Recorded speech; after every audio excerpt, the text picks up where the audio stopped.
साथियों, आप सभी का स्वागत है। इस वीडियो में हम ऑपरेटर्स के बारे में जानेंगे। तो ऑपरेटर्स दो टाइप के होते हैं, एक होता है मैथमेटिकल ऑपरेटर्स और एक होता है लॉजिकल ऑपरेटर्स। तो मैथमेटिकल ऑपरेटर्स आप जानते हैं, जैसे 2+3 में लिख रहा हूँ तो ये प्लस जो है ये ऑपरेटर है। तो ये यहाँ टर्मिनल में लिख रहा हूँ तो इससे आसानी होगी हमें समझने में। और मैं यहाँ पे जैसे 22 डिवाइडेड बाय 12, तो मैं यहाँ देखूँगा यहाँ पे फ्लोटिंग पॉइंट में भी आंसर आ रहा है। तो ये था एग्जांपल मैथमेटिकल ऑपरेटर का। तो हम एक सिंपल सा एक कोड लिखते हैं तो इससे आपको और क्लियर हो जाएगा। तो हम ले रहे हैं एक वेरिएबल डेज, तो डेज लेगा इनपुट, इंटीजर रहेगा इनपुट जो है। तो ये इनपुट कीवर्ड जो है इससे हम इनपुट लेते हैं यूज़र से। तो मैं लिखूँगा एंटर डेज, ठीक है। तो ये डेज पूछेगा यूज़र से। उसके बाद हम क्या करेंगे, हम मंथ लिखेंगे, months is equal two days upon 30। उसके बाद डेज को हम लिख देंगे डेज परसेंटेज 30। उसके हम सीधे प्रिंट कर देंगे। तो ये बताएगा कि हमने जो डेट एंटर करी है उसमें कितने मंथ्स और कितने डेट्स हैं, डेज हैं। मंथ्स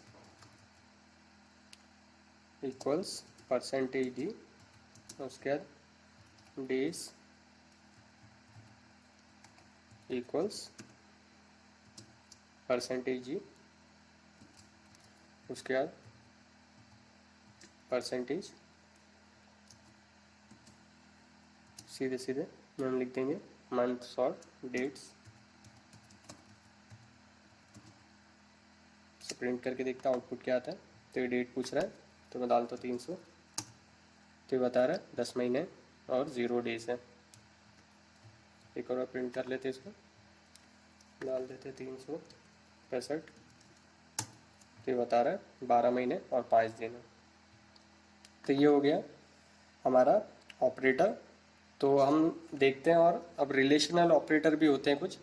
तो जैसे कि आप जानते हैं ये less than sign, greater than sign, ये सब इसमें रिलेशनल ऑपरेटर में आ जाता है। तो रिलेशनल ऑपरेटर का मैं यहाँ पे एग्जांपल पहले इसको क्लियर कर देता हूँ। तो अब हम यहाँ पे एक रिलेशनल ऑपरेटर रहते हैं 1 लेस देन 2, तो ये ट्रू बता रहा है।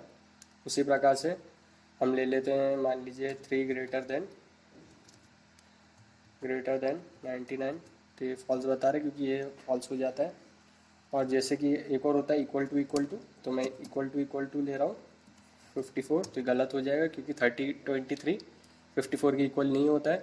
और जैसे एक होता है नॉट इक्वल टू साइन भी, तो ये ले लेते हैं 34 नॉट इक्वल टू ले लेते हैं ये, तो इसके बराबर नहीं होता है, ट्रू बताएगा ये। तो ये हो गया हमारे कुछ रिलेशनल ऑपरेटर। अब लॉजिकल ऑपरेटर होते हैं कुछ। तो ये लॉजिकल ऑपरेटर होते हैं जैसे एंड और वाले। तो जैसे कि हो गया 1 एंड 4, तो ये बता रहा है 4। उसी प्रकार से 1 और 4, तो ये देगा 1। तो इस प्रकार से अलग अलग आते हैं, जैसे -1 और 4, तो ये फिर -1 बताएगा। तो इस प्रकार से ये हो गया लॉजिकल ऑपरेटर्स। और कुछ होते हैं शॉर्ट हैंड ऑपरेटर्स, तो वो भी मैं आपको उसका एग्जांपल देता हूँ शॉर्ट हैंड ऑपरेटर के, जिससे मैं एक ही वैल्यू डिफाइन कर देता हूँ 12। अब उसके बाद मैंने क्या करा, a प्लस इक्वल्स 13, तो ये क्या करेगा 13 और जोड़ देगा ये पे। तो a की वैल्यू हम प्रिंट करेंगे तो 25 बता रहा है। तो उसी प्रकार से जैसे मैं इसमें डिवाइड करना चाहता हूँ कुछ, तो इक्वल्स मैं इसको मान लीजिए 8 से डिवाइड करना चाहता हूँ। उसके बाद a की वैल्यू देखेंगे अपन, तो डिवाइडेड वैल्यू को बताएगा।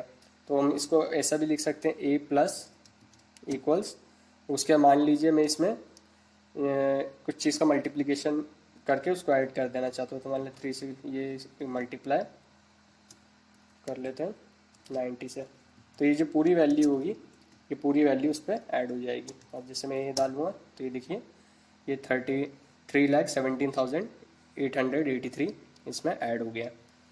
तो ये हो गया कुछ एग्जांपल शॉर्ट हैंड ये ऑपरेटर के।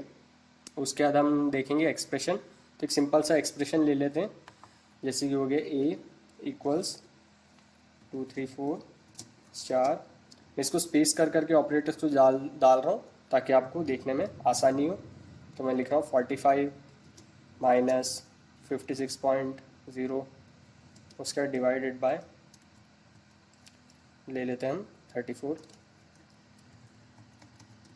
तो मैं इसको प्रिंट करूँगा, प्रिंट ए। इसको प्रिंट करेंगे तो ये वैल्यू बताएगा। तो ये पहले का आउटपुट बता रहा है, तो मैं इसको डाल देता हूँ। तो ये देखिए नीचे जो आ रहा है ये इसकी वैल्यू है, जो ये 234 इंटू ये जो भी हुआ ब्रैकेट के अंदर। तो इसमें बॉड मास लगता है जिसको पेमडा भी बोलते हैं। तो वो वाला रूल एप्लीकेबल होता है जब ये इस टाइप के एक्सप्रेशन को इवेल्युएट करते हैं हम।